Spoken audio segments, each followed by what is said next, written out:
Hey, it's Dr. Centeno. I'm here with Dr. Gordon. We ended up pushing this back an hour, so I apologize for the time confusion.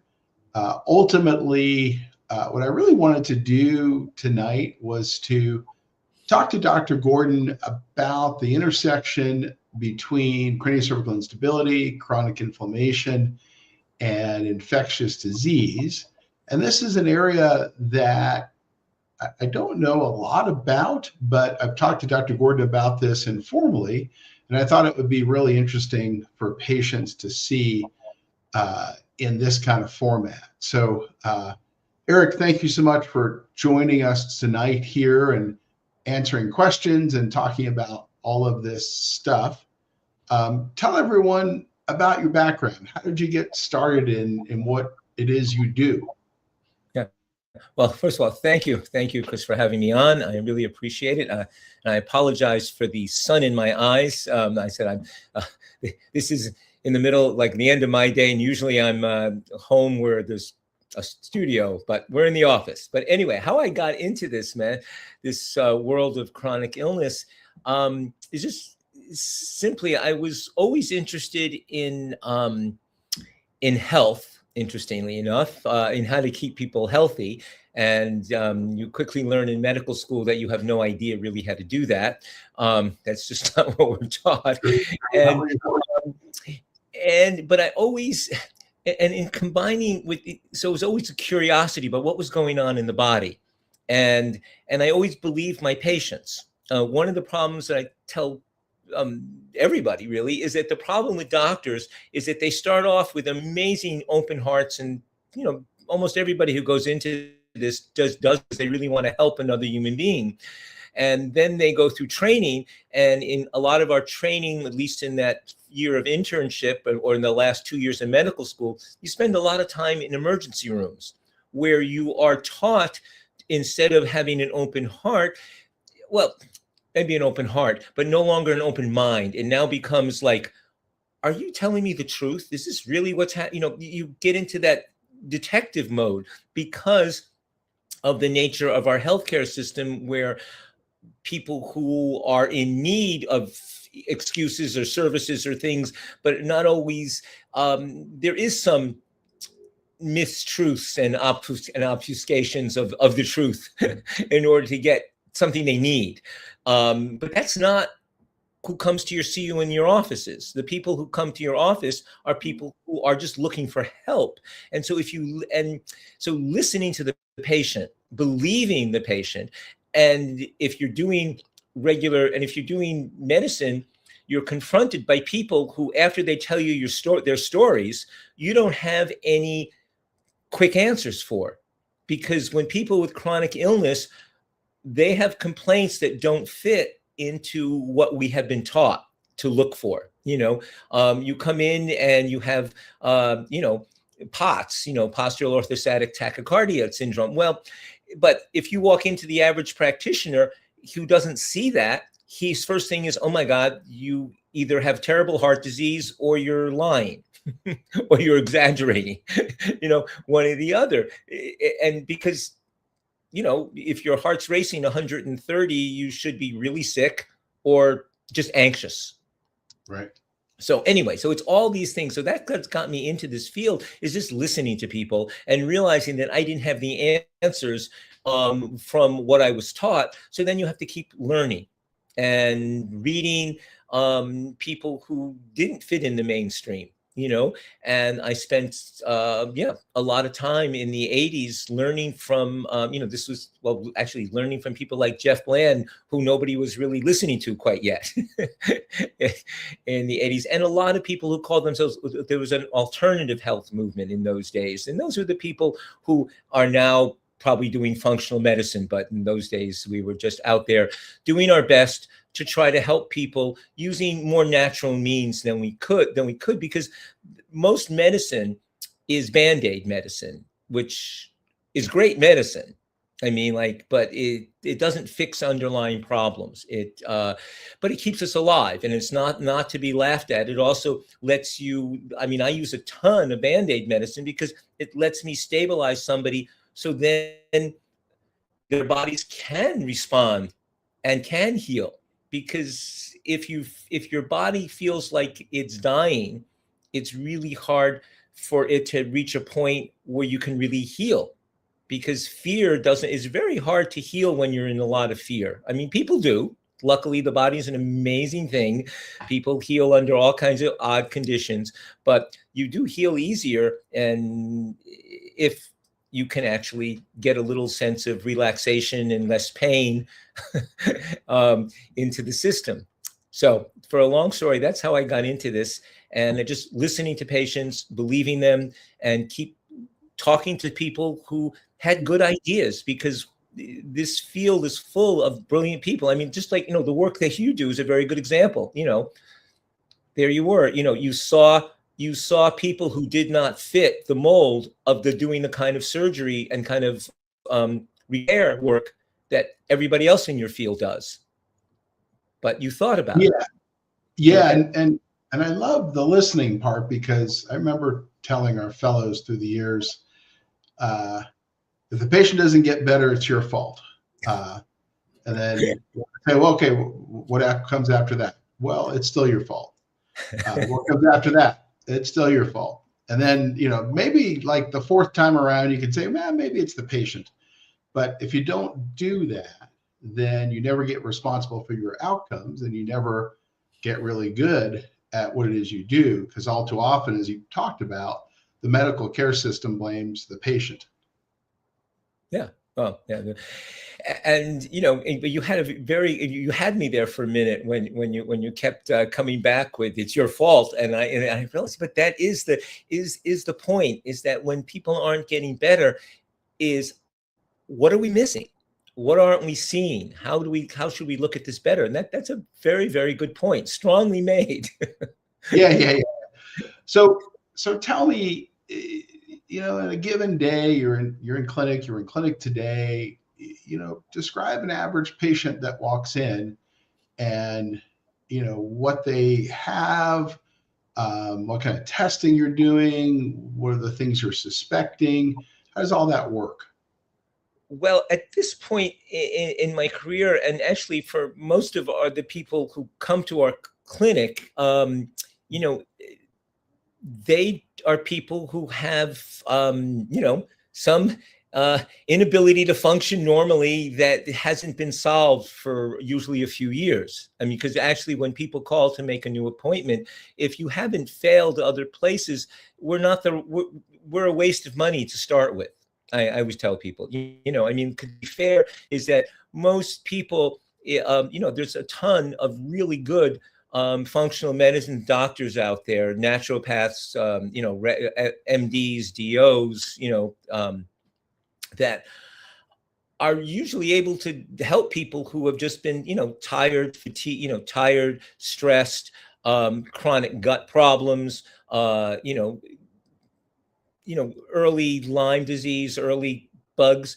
What we see are the people who've been around the block, and it's not because we're smarter than other people. It's just because we've done this longer, and we know that there are different answers for different people. Like it's, if you really believe that following the Sears protocol, that chronic inflammatory response syndrome protocol is going to help you, then you don't need me. You can do that with any good, naturopath, MD, DO, any good practitioner can lead you down that pathway quite well. The people we see are that stuff doesn't work for, because there are multiple things happening at the same time. Okay, so our patients tend to be people who, it's that positive review of systems. I mean, that's the other thing that gets doctors to stop listening to you. When just before surgeries in the old days, the intern would walk in and say, do you have any problems with your eyes, ears, nose, and throat? Do you have any problem? Do you cough? Do you have any chest pain? Do you have any problems with your bowels? Do you have any problems with your bladder? And this is the review of systems. And like in 5 minutes, they've asked, your whole medical history, because they didn't care, But our patients have positive responses to generally, 5 to 10 of those questions, and because it's all interactive and it all, so I'm not really answering your question. I'm just saying the patients we see tend to be complex, but in their own ways. Now, do all of them have, tick-borne disease or no? A lot of them do, because unrecognized tick-borne disease, unrecognized chronic viral disease is part of what keeps the immune system overly active, or like what leads to long COVID? Because these days we see a lot of long COVID patients, but again, it's the same story, is that the COVID or the vaccine isn't usually what isn't the only reason you're sick. It might have been the final common, or the last known event, but billions of people, literally billions of people, have had COVID, and billions of people had a COVID vaccine, and most of them seem to be okay. So there's something different about you that allowed that to happen, and that's what we dive into. What is it about you? And there's always the genetics, which we look at, but the more important things for most people are their environmental exposures and their past infections and how your body has dealt with them. Some infections your body clears completely, but many infections are not cleared completely, and they're dormant as long as your immune system surveillance is working well. But a big stress, or things like COVID, because of the way the really, I don't call them nefarious, but the difficult ways that COVID, through either viral persistence, vaccine persistence, or just how it caused persistent inflammation. There's so many different ways that COVID has interacted with the body that has allowed dormant infections to begin to get reactivated. Okay. And let's follow that thread for a second. So dormant infections, tell me about what's going on there, what happens there.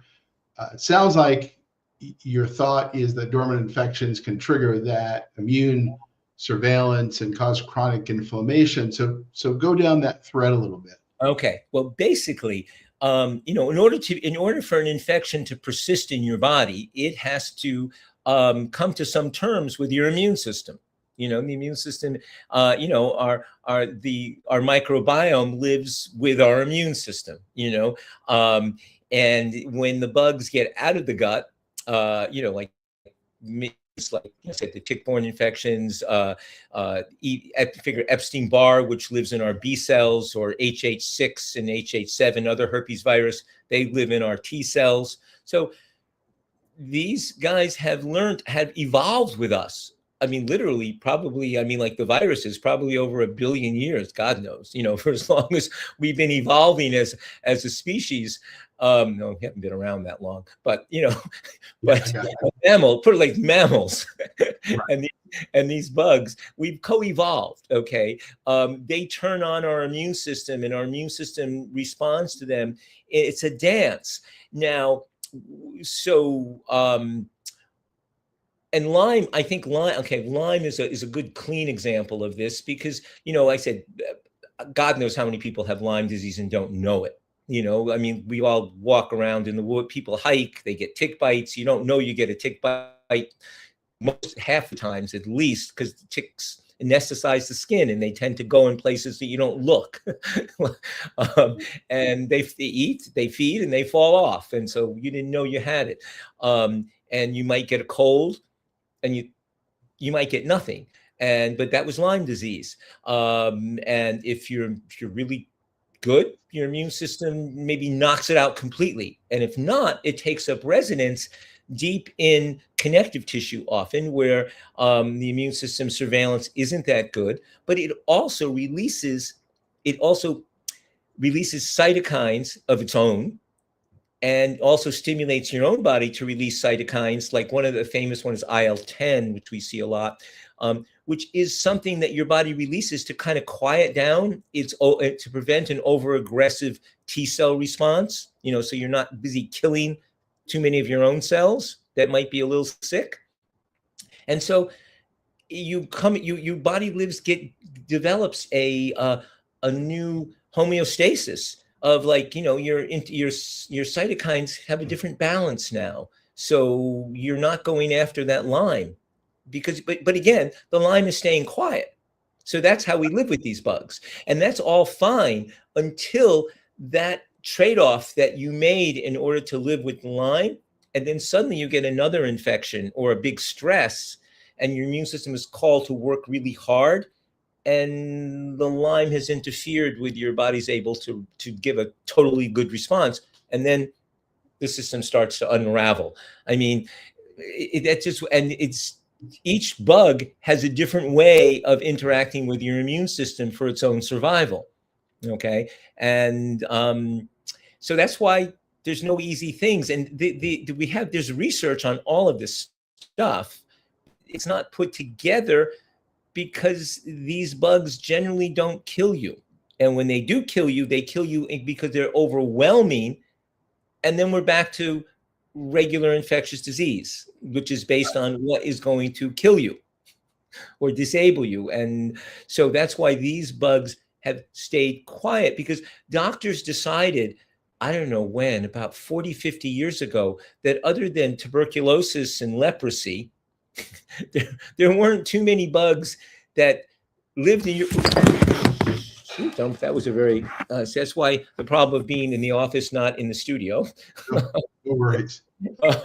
But, other than TB and leprosy and maybe Q fever, that infections were either short-lived or you died. You know what I mean? Like the chronic infections, were rare. Something like osteomyelitis, or infection in the bone, that could stay. But the idea that these other bugs lived with us, we just said, that's not true. They all go away. The body's sterile. And this was a belief system. But in medicine, belief lives very strong, because we're I always tell people, we're a little bit scientists and a lot kind of like more we're healers, and the scientist often gets crowded out by like, this is what my teacher taught me. Yeah. Well, I like your statement there. The body is sterile, because a great example of that from what we do is that we were taught that the discs were sterile, right? And you could give someone a disc infection, let's say for surgery or an injection, but then they found out the disc had microbiomes. So the body isn't sterile. We've got bacteria and bugs all over the place, including in places we had assumed we didn't have them. And that seems to be, that was only discovered about 6 or 7 years ago, that the disc had microbiomes. Yes. That's an interesting one. Right. If you had said that 10 years ago at one of your orthopedic meetings, they would have crucified you. Yeah.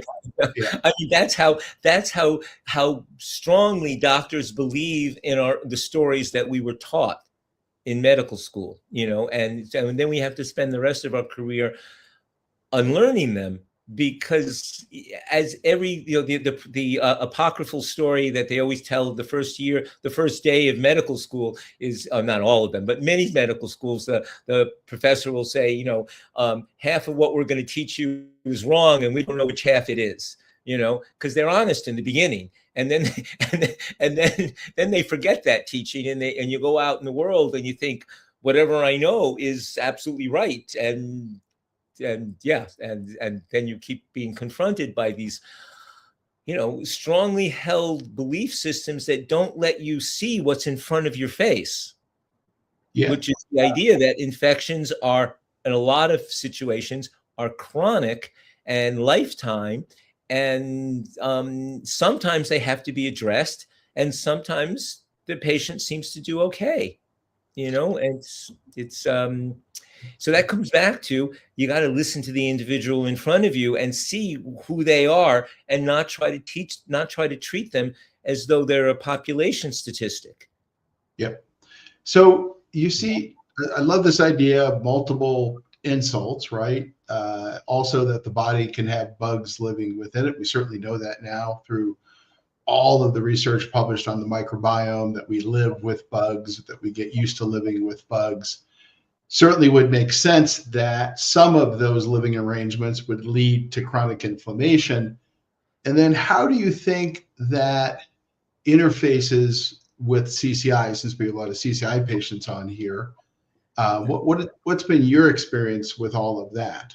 Well, I'd say just, I call out to the unfortunate folks with CCI, or just, all the people who are a little hypermobile, and look at their own histories. Our experience has been often when we talk to patients, many of them were athletes and were really physically strong and robust and doing whatever they wanted to do, the 20s and 30s, even. Usually they started to get into trouble after they got sick. I don't know, because you see a lot more CCI patients, but the ones that we see all, yeah. the CCI always has developed in the context of chronic inflammation. Like the point where it became symptomatic. Okay, because they've always been lax, and maybe there was that little head bump, or sitting in the dental chair, or like a car accident or something. Or, doesn't need to be a big one, just a short stop. That maybe the symptoms came on strong, but usually in those years just before that, there was they started to develop more irritable bowels. We often see that, like, bowel symptoms were a problem for the 4 or 5 years before the CCI started to make noise. Again, the regular one. You've seen one of the patient who taught me about CCI by appearing with severe CCI had dengue. He had chronic dengue, which can happen. Dengue can sometimes, and he had that chronic inflammation. He had other bugs underneath, but it was, until then, he had been a rock climber.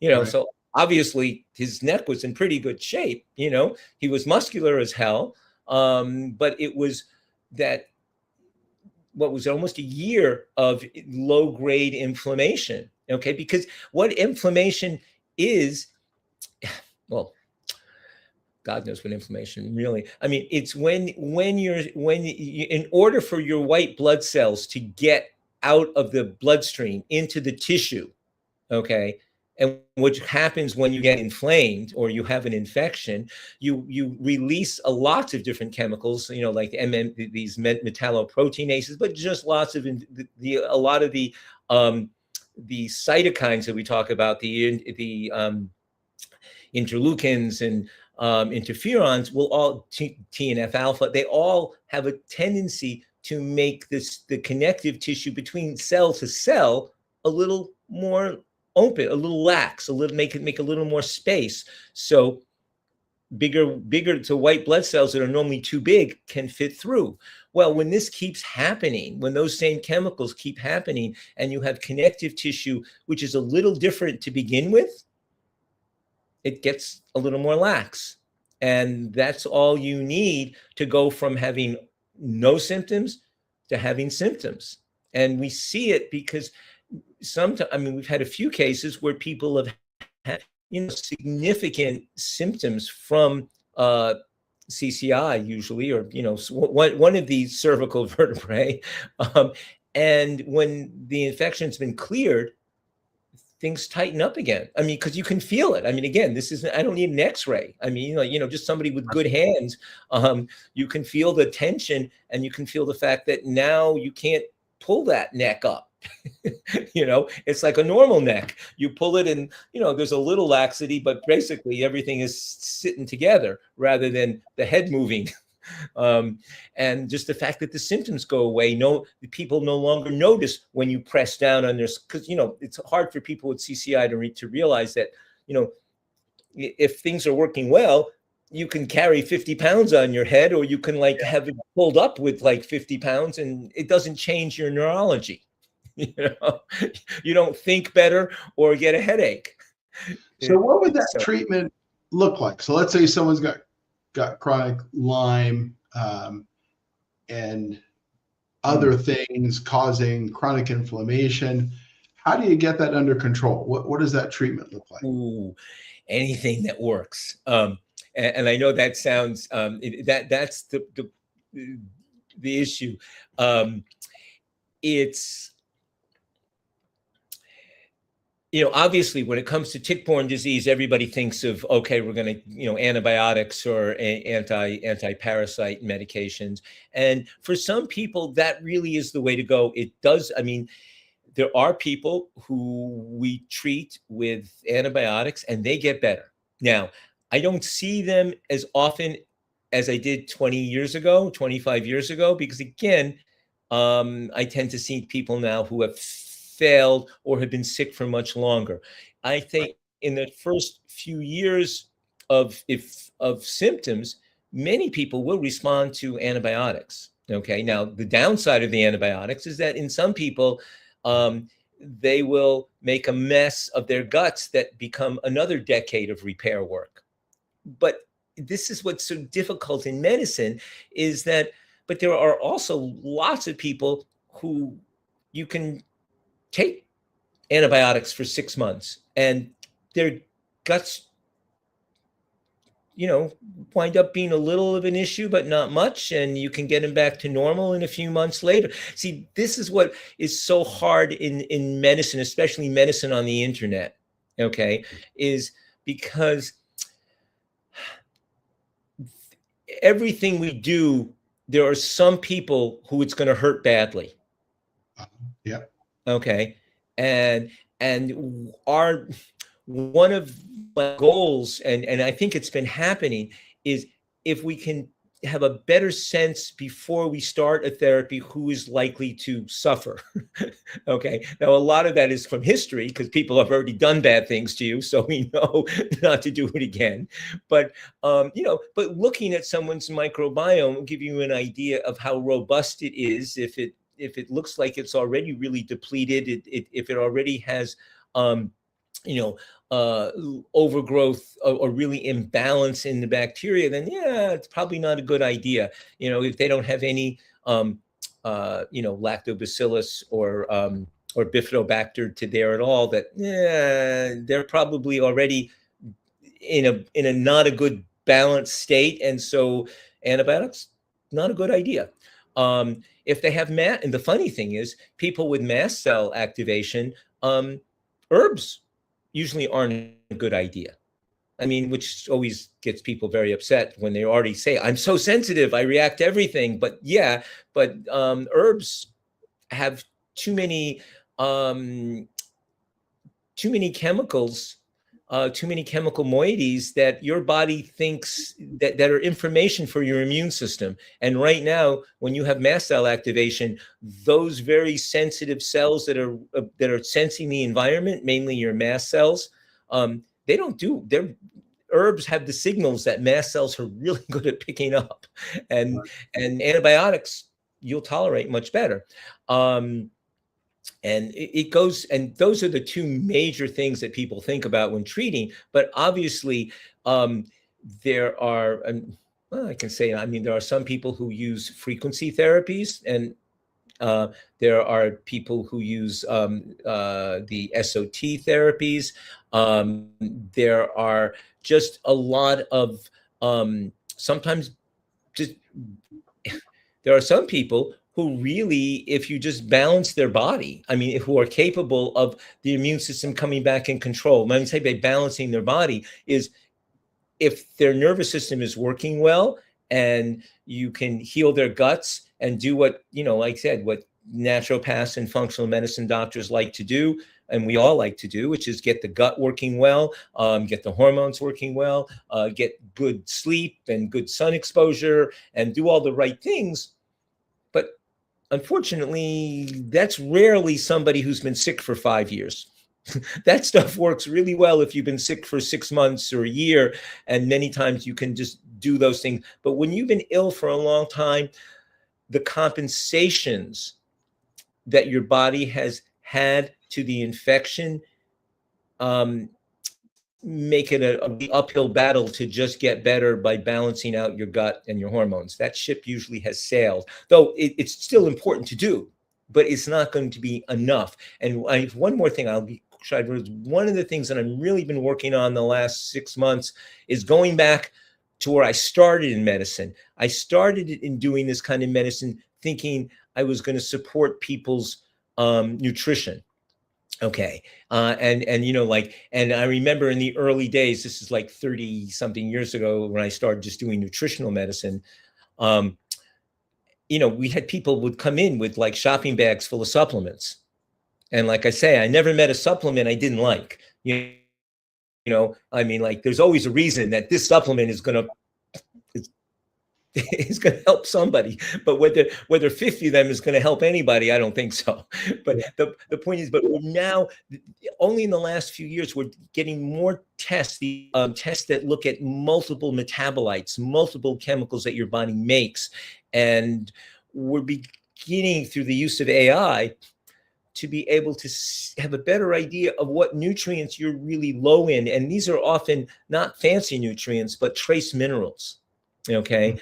Things that don't, and when those are low, because they go low, because when you've been sick, your body gets a little acidotic because you're not burning, you tend to burn more glucose. And so you kind of wind up urinating out a lot of your trace minerals. Your gut's inflamed, so you don't absorb them well. And so you become actually deficient over time. And even though your vitamin levels look normal, they can't work without the trace mineral cofactors.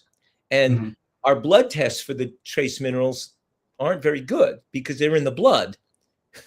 And that's not necessarily what's happening in your tissues. So this is an area that I'm looking into more and more, and I'm excited about, because I'm hoping that if we, by fixing and supplementing and restoring the trace mineral and vitamin and vitamins, that we're going to help normalize the immune response, because your immune cells, when they don't have enough energy, they're stuck in this inflammatory mode. I mean, I'll end this speech with one really important thing for people to remember, is that it takes less energy to stay inflamed than it does to be uninflamed, which it's a hard concept. But think of it this way: relaxation is a high energy state. Anxiety is a low energy state.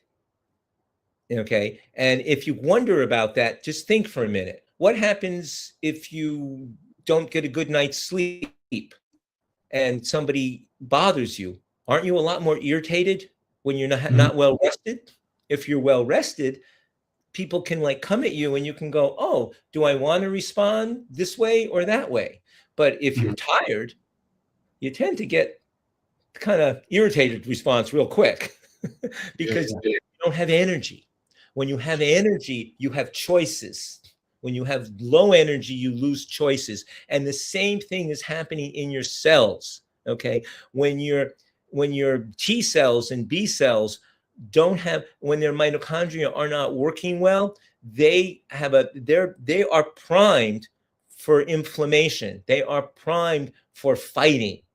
Okay. When their mitochondria are working normally, they have choice. They are there to disinflame, to quiet down the situation. Okay. They still can turn back to the to the inflammatory easily, but they have a choice. If your energy is low and you're depleted, all your cells are ready to just fire off. So that's let's story. I hope it made sense at the end. No, that's all good. So let's take a question here from someone who's watching. Great, guys. I resonate with what he says a lot. I had several concussions, but never seemingly had any lasting head and neck issues or CCI from this. But then after having COVID 3 times, I developed severe CCI symptoms, which have been persistent ever since. What can I do if I truly was COVID that has changed some ligaments, laxity, or damage? So, let's talk about that. What's your sense of Well, this? it's that issue of, usually the body is, if the inflammation goes back towards normal, the ligaments will tighten up again. Okay. I mean, it's not like you stretch. I mean, I guess sometimes it can get to the point where it's like you stretched out those shoes. They're never going to, but the body's alive. It's not a dead piece of leather. When the inflammation goes down, it can get better, and restore. And so with COVID, the question is it all better? I mean, is there residual that, virus? And the testing is not quite there yet, but we're getting there. I mean, there's, I think just looking at your antibody levels, whether there's, because I mean, they shouldn't, this is a virus that the antibody levels should go away after 3 to 6 months. Are they still high? Are they still high to spike protein as well as the N protein? Maybe you have a residual in your gut there. There's a Professor Shaw from England, or the United Kingdom, I guess. He has a new test that I'm just beginning to explore. So but it's something that's called the atom marker test. And it's a way of looking at if you have persistent elevated antibodies to multiple COVID species, or species is probably not the right word, but multiple types of COVID that we've all been exposed to. And there are therapies that have been suggested. So it's a question of just looking to see what's keeping the inflammation persisting, because something, maybe the COVID's all gone and it unmasked a chronic EBV virus. It's very, very common, with COVID, or a tick-borne disease. So it's looking for what could still be there that's keeping your immune system upregulated.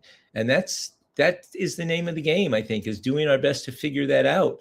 And our tests are still not great.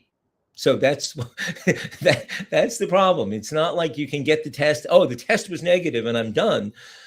No, if you have to talk to a doctor who's got some experience and see, well, maybe even if the test is negative, maybe we should retest a different way, because there's a lot of different tests for all these things. Someday, we may, and it's coming, medicine is growing and changing fast. Hopefully in 2 years from now, we'll have many more definitive tests instead of maybe tests. Gotcha. HPV included in any of this? Yeah. I mean, again, for most people, the papillomavirus is not a cause of as much systemic inflammation, but I think you'd have to check and get an idea. To be honest, the only reason I think of HPV is because of the few people who've had catastrophic responses to the Gardasil, the HPV vaccine, which again is another aside. It would be nice if we had the resources to test people to know whether they're folks who have a high likelihood of having these terrible responses to things like vaccines, which lots of other people do fine with. And we'd have maybe a more rational discussion someday about this whole vaccine issue, because I said both sides are right, which makes for a very difficult situation, because both sides think the other side is total idiots. And until they can both realize that they both have good points, but nobody's listening to each other. How about this person's asking about vitamin D and all of this? You talked about getting good sunlight. Go further down that road. Yeah, I mean, vitamin D and vitamin A are both really important at letting your immune system act normally or act effectively. And that means both, be there to kill things, but also, just as importantly, turn itself off. Because really, the reason people stay ill is usually not only a failure to get rid of the bug, but it's a failure to stop fighting with the bug. Okay, because like I said, we co-evolved with a lot of these guys. So, EBV, most of us, once we've had mono, it's not leaving. We're going to have a few percent of our B cells are forever infected with it. But guess what? It doesn't matter. And it might even be helpful for some people. I should say it doesn't matter, because maybe in some people it probably does. But in the vast majority of us, having 5 or 10% of our B cells infected, it might actually help us not get sick for other viruses. That's another long story I won't go into. But anyway, so vitamin D levels are really, really important. And again, there are some people who just, don't respond. Most people respond fairly well to sunlight if they get it, but a lot depends on your skin color. And if you have very dark skin and are living in our northern latitudes, you probably need some help to keep your vitamin D levels up, because your body was designed to do well, in somewhere between, like around, in a much sunnier place, and not just sunlight, like with this much more direct sunlight. So it is important. I getting your vitamin, for most people, getting your vitamin D 60 to 80 is probably a very good idea. Here's another interesting one. Basically, a patient that started Wegovy. Now their CCI symptoms are much better. This kind of gets to what we were talking about, right? This chronic inflammation driving symptoms. And, obviously this patient probably was on the edge of type 2 diabetes or hyperinsulinism. And then, I think they just saw a very smart, just a doctor who's paying attention, because this is, what's her name? Dr. Tanya Dempsey, who I really love and respect. And a lot of us noticed this, but she really, she and I think Dr. Afrin with her and a few others have really gone out on the limb and written about this, about how using low dose, really micro dosing, instead of 2 milligrams, 0.02, it's, a whole lot less. And it seems to have some significant effects on inflammation. And again, and I always love when things prove my point, is that this is exactly it. You lower the inflammation and the tissues improve.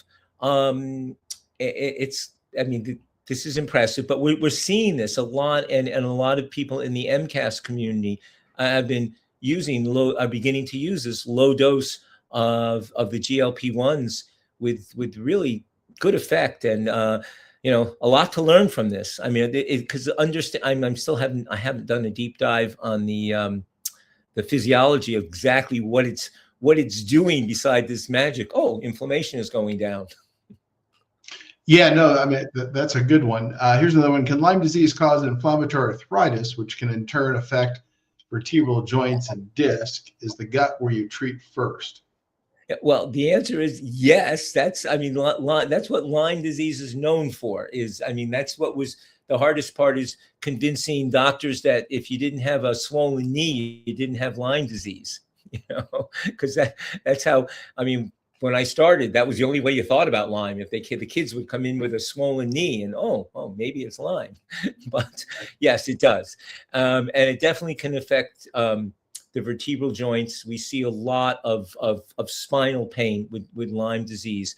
And how much is happening at the macro level. And again, when you come down to things like the spine, it doesn't take much inflammation to cause a lot of noise, okay? Because they're small spaces. This is Dr. Centeno's, world, tiny spaces, a little bit of swelling, a lot of noise, because it's the chemical environment.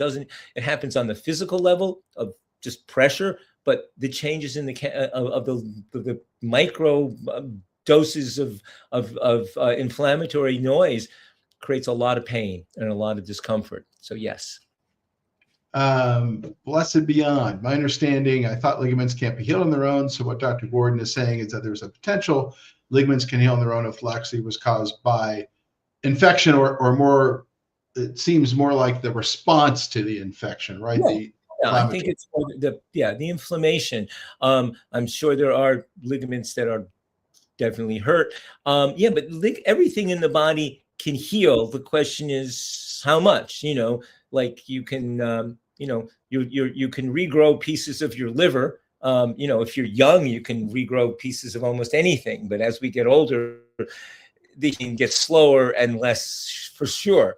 But if you're in your, teenage years, 10, 20s, maybe even 30s, you can probably get a lot, once the inflammation goes, God knows how good you can do. I think as we get older, you don't do so well. then you need more help. Another one, diagnosed with Lyme bugs 5 years ago, 6-month antibiotics, herbal tinctures, 2+ years. All Lyme symptoms improved except for connective tissue. I have laxity of connective tissue all over the body. What are your thoughts here? Maybe genetic hypermobility is a component, or? Yeah, I mean, well, there's probably, definitely a genetic component, because I don't think most people who don't have any tendency to hypermobility to begin with rarely develop it. At least I haven't seen it. Almost, one of the things we noticed early on, was that my 60-year-old patients could touch their toes when I was doing regular medicine. My 40-year-old patients couldn't get past their knees. It's Americans are fairly stiff group because we don't do anything. But so the hypermobility is generally, tendency is genetic. But anyway, the point here is it might, this is where some peptides and things and exosomes can help. But I think it's looking a little deeper, looking to see if there are still some viral component or some persistent inflammation in the body, looking at cytokine levels. And again, these are not great tests, but just looking under the hood and poking around and seeing, is there persistent inflammation left? If everything is looking great, then I think it's time to look for more regenerative medicine things to tighten up. And that's where, even though the FDA is not happy with peptides, that is where the systemic peptides can really help some people quite a bit. I wish they would be more reasonable. Christine, what are some high impact action steps to figure out what might be driving inflammation? Well, like I said, I'm still waiting for the perfect test, but people talk about SED rates and CRPs, but I have found them to be fairly useless. For some reason, that seems to, those are markers of inflammation for sure, but most of our patients, it's not happening at those levels, and I don't quite know why. Cytokine panels, again, not great because they're often not cheap, and they vary a lot because, cytokines, their levels will change from moment to moment, to be fair. But I think there's just, but again, they're reasonable to do. Get a few cytokine panels, look if there's significant elevations, especially of, IL-6, IL-8, TNF alpha, or just the fact that you'll see sometimes very high IL-10, and that gives you an idea that maybe you should work to resetting your immune system if the only thing that's up is the IL-10, and looking, or maybe there's a hidden parasite. So I haven't answered your question easily. All I can say is that this is where you need the help of a good doctor. And these days, to be fair, a good AI is going to help you a lot. Just make sure that you talk to a good doctor about what the AI tells you. Okay. The AI is really, I think every patient should be using it. Just remember, you don't really know what the words mean. And sometimes the AI is off. And even when it's right, I just don't want to be arrogant again, but you don't know what the words mean. Okay. Because don't do anything rash based on ChatGPT. But on the other hand, do bring it to your doctor, because it's amazing how many things that we can only think about, a few things, and AI's got us. Yep. Let's see here. So where would one go get tested for possible issues linked to lingering COVID infection inflammation. You mentioned a Dr. Shaw in the UK who offers testing. Can you provide more details? I'm UK based. Ah, um, well, let's say in the UK, I don't know many. I know one doctor. What's his Ben? Oh, I have to remember. But doctor, if you just look for Professor Shaw, the ATA marker, I think it's ATTAMARKE marker. Yeah, ATTA marker. That's a place to start, and I think they can refer you to other doctors who are interested in COVID and long COVID in the UK.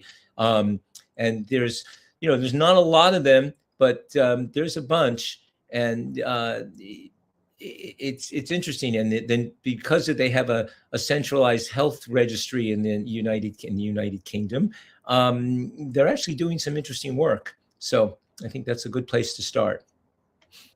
How much does elastase from mast cells or parasites contribute to connective tissue damage and hypermobility? Are there supplements that may help mitigate elastase while treating root causes? Good question. They do. Elastase, yes, from mast cells definitely are part of the problem. I don't know how much the parasite contribution would be, because I would imagine that's pretty. The thing about most of these chemicals, they work, almost all of them work very locally. Okay. It's not that, because these are usually destroyed very fast. The turnover in the body for chemical information is usually, especially chemical information that can hurt you, is usually very small areas and for very short periods of time. Okay.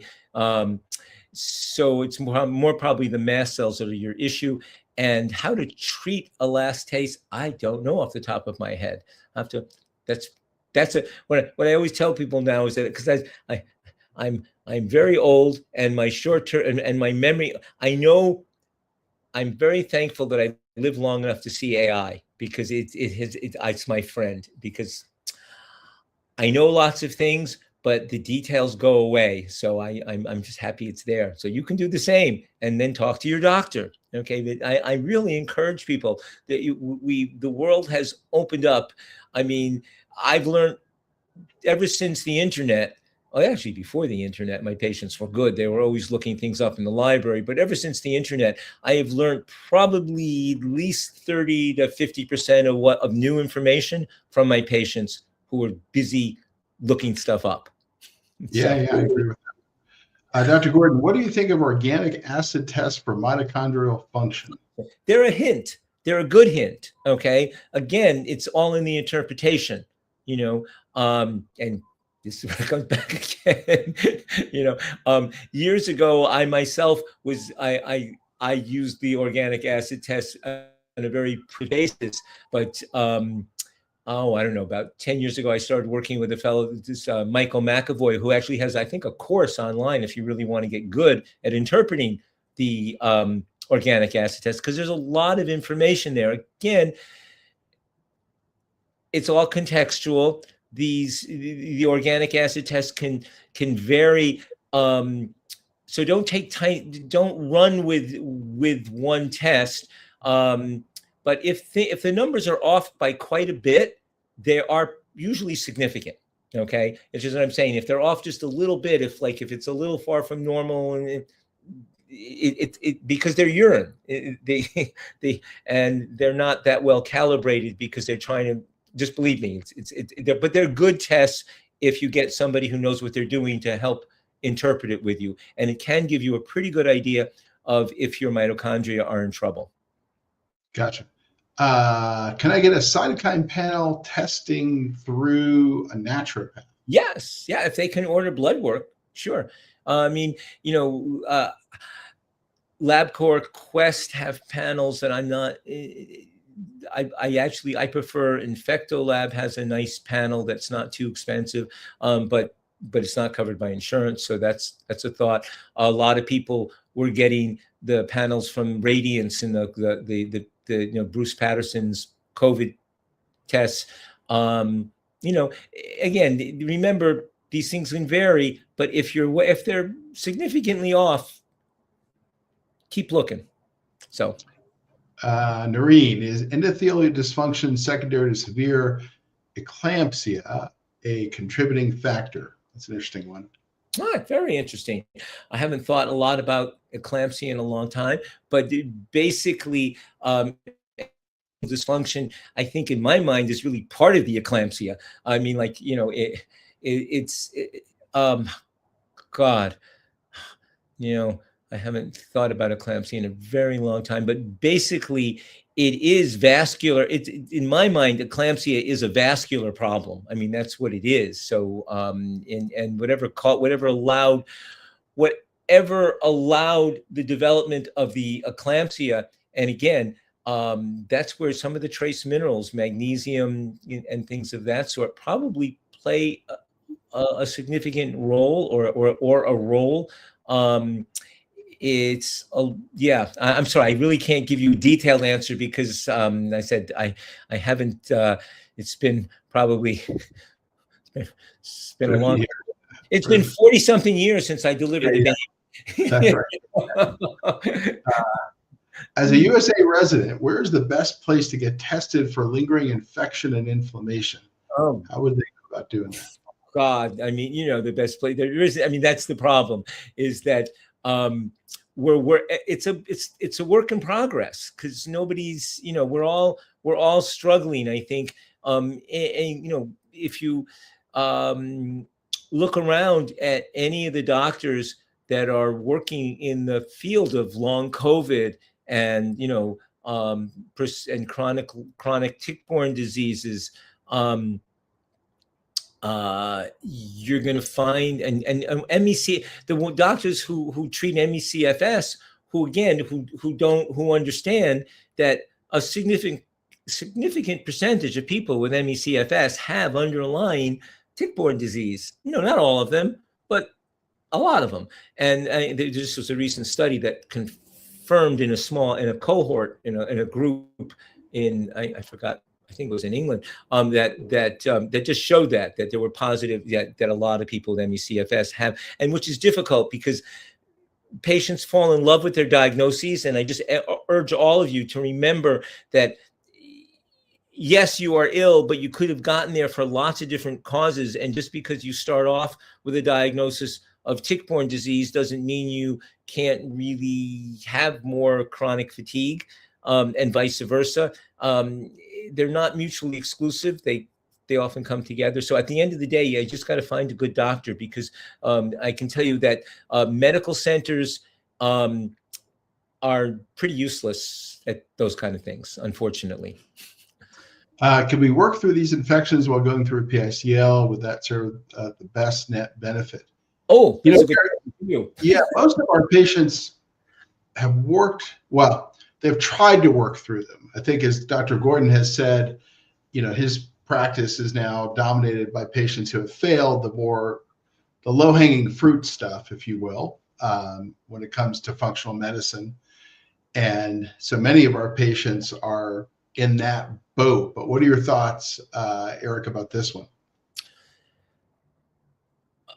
Well, it's ideally you would treat the infection first, but if somebody there's a patient but if somebody is in the position where when the CCI is severe, anything you do that increases inflammation will give them severe dysautonomias, like they just can't, they just start throwing up, or they can't function. They get derealization. I mean, their brains go, their whole system goes.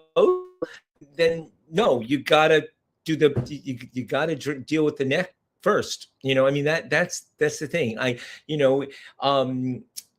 We would love to treat the infections first, hoping that they're not going to need any fancy interventions. But the reality is there's lots of people that until you stabilize the neck, the immune system is going to overreact to everything you do.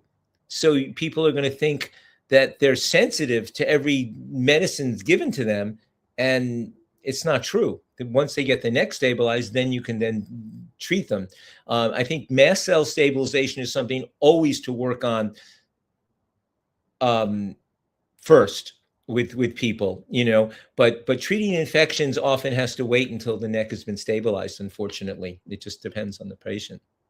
And so, this is a good one to end with here. If systemic inflammation can affect CCI, can CCI cause systemic inflammation, which is what I think you just said, right? At the end of the day, there are times when you're beating up your vagus nerve in your neck, and that's impacting the inflammatory environment and or other things, or the autonomic components are causing issues. So there are times when you got to intervene on the neck side. It's a circle because, we always talk about the vagus, and it's not just the vagus, but the vagus, that whole part of the vagus, what is it? The alpha 7 acetylcholine receptor. Anyway, it's this cool little receptor in near your spleen, but in all your organs, that the vagus nerve sends anti-inflammatory signals to the resident macrophages in those organs. And if the vagus isn't quieting down, then you've got these little white blood type of these macrophages, these site white blood cells that are really designed to fight in a very irritable mode. Well, M1 and M2 polarization. So yeah. So yes, it is a circle, and this is where you need, to see, Chris and patients and doctors like us, and try to work out what's right. The issue in this field is that